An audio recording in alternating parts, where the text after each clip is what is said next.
Élise avait très envie de mourir. C'était une chose qu'elle avait ressentie depuis toujours au fond d'elle-même, comme une force qui se terre et qui grandit sans rien dire à personne. Elle avait 21 ans.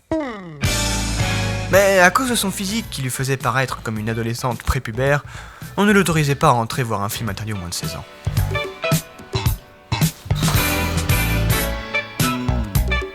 Elle adorait faire de la broderie, mais elle pensait sans arrêt à s'ouvrir les veines avec l'aiguille.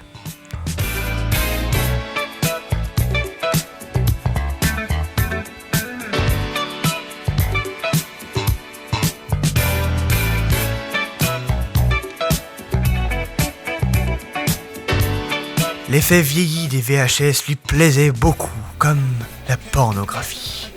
Mais elle ne regardait jamais, car elle voulait s'étrangler avec la bobine de la cassette. Mais Élise aimait par-dessus tout les mystères.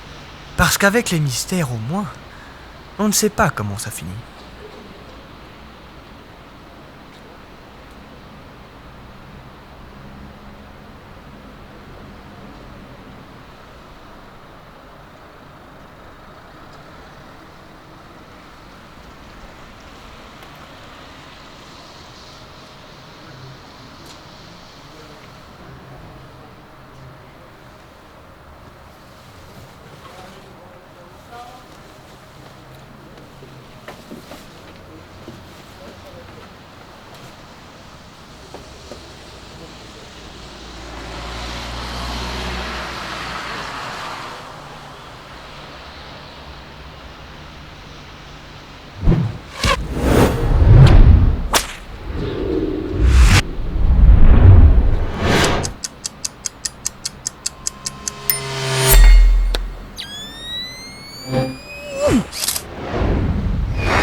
Devait-elle ouvrir cette valise ?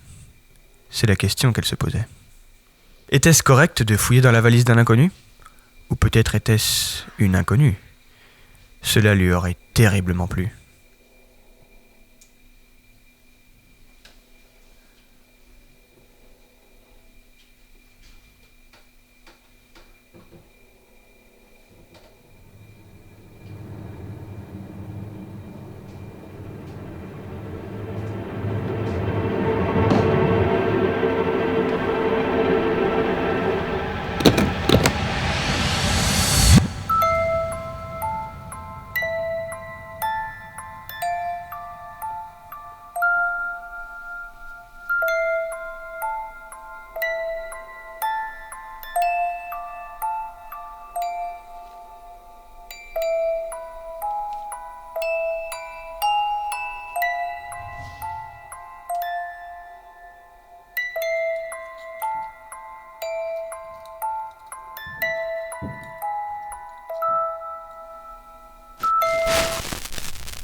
Après ce qu'elle avait vu dans la valise, elle devait absolument rendre ce bout de vie perdu par quelqu'un.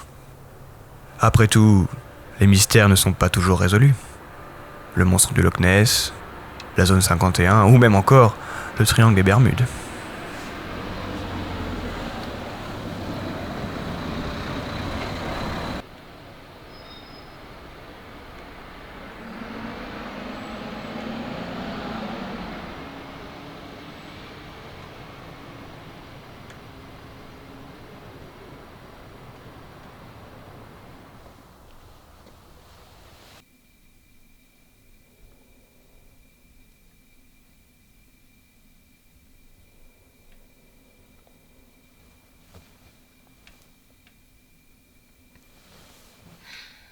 Mais qu'est-ce qui n'allait pas chez elle?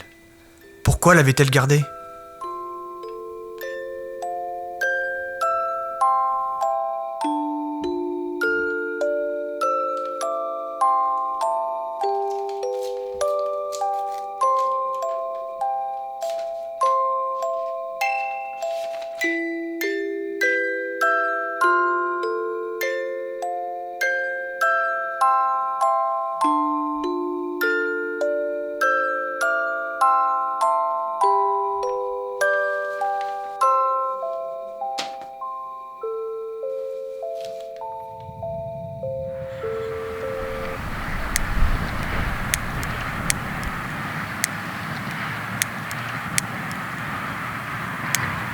Tu vas te suicider?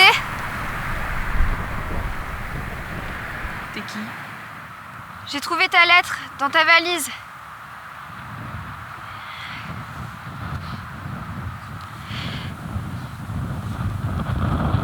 On a écrit la même lettre de suicide. Mot pour mot, même lieu, même date, même horaire. Tu déconnes. On a même les mêmes vêtements. Eh bah putain. Tu t'appelles Anna? Ouais. Moi je m'appelle Élise. Eh bah, ouais, enchantée Élise. Je t'offre une cigarette? Ouais, d'accord.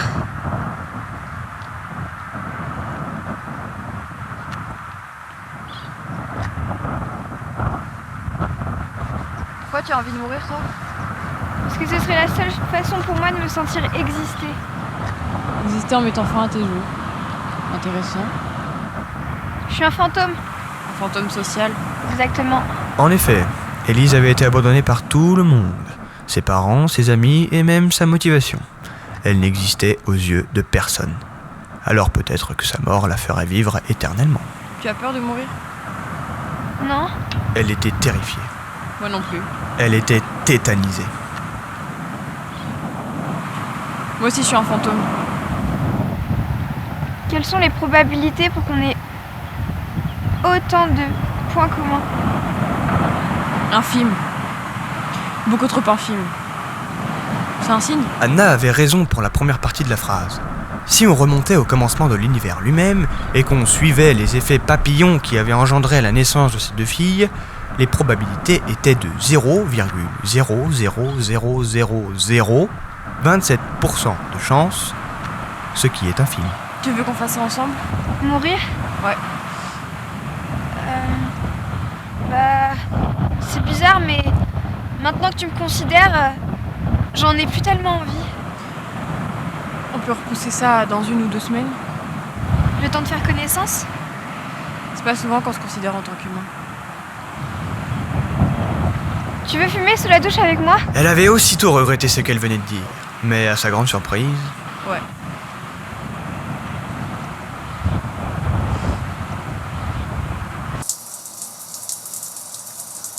Le silence te dérange?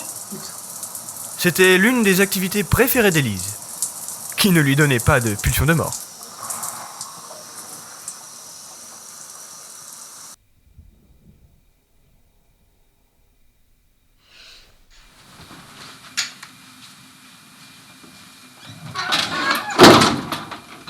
Incroyable. Comment c'est possible? Je sais pas.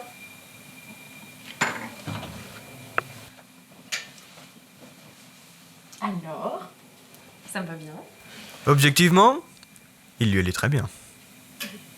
Tu fais de la couture? De la broderie. C'est ton art.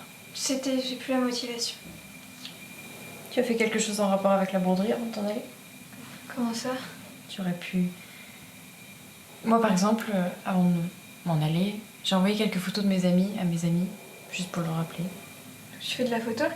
Ouais. Tu aurais pu leur broder quelque chose pour qu'une fois morte, ils se souviennent de la connerie qu'ils ont faite. J'aurais préféré leur broder le dos, puisqu'ils m'ont fait. Ça m'aurait marqué dans leur chair et j'aurais été éternelle pour eux. On m'aurait enfin considérée. Ils auraient dû vivre avec une partie de moi en eux. Et maintenant, la seule façon que tu as de réapparaître pour eux et de rester éternelle, c'est de te tuer. Comme toi, non? Il ne manquait à ces filles que de l'attention. De l'attention ou une once de motivation pour faire passer cette envie de meurtre auto-centré. Mais comme dans toutes les histoires qui finissent mal, c'est quand c'est trop tard qu'on se rend compte de la chose. Elles avaient passé la journée ensemble et ça faisait du bien à Élise. Elle avait l'impression d'avoir trouvé quelqu'un qui lui ressemblait en tout point. Élise avait même l'impression qu'elle aurait pu tomber amoureuse. Mais pour de vrai.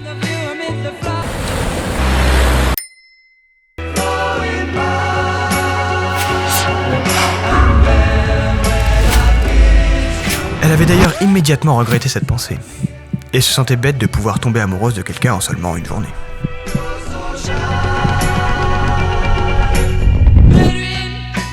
Mais c'était Élise. Elle savait qu'elle était différente. Elle avait juste envie de s'abandonner à cette idée.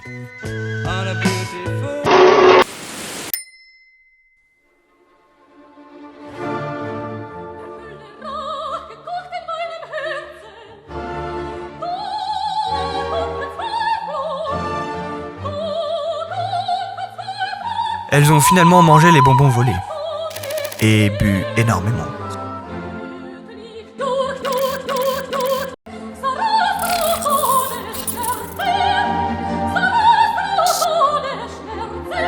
Boire beaucoup.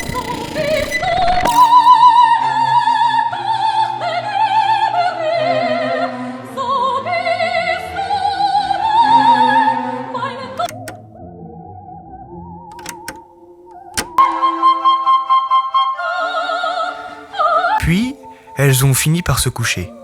Elles se regardaient l'une et l'autre droit dans les yeux. Il n'était pas question de tension sexuelle, non, absolument pas. Non, c'était simplement de l'attention. Quelque chose qui revenait progressivement dans la vie d'Élise.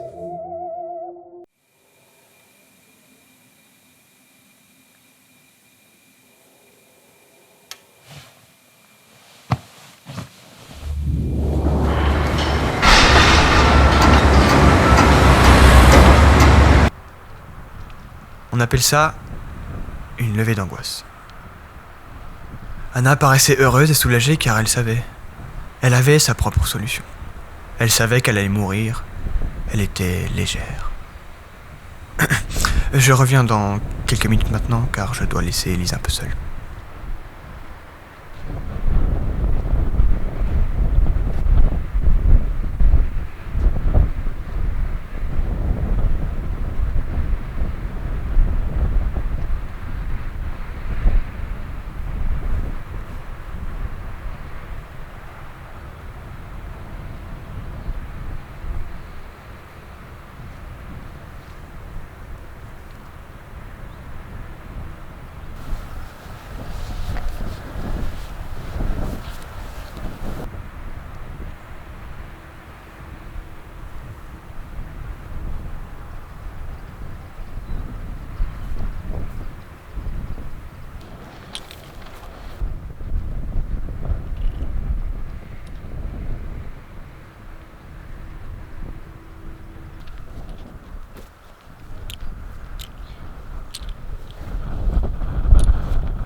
Elle devait faire un choix.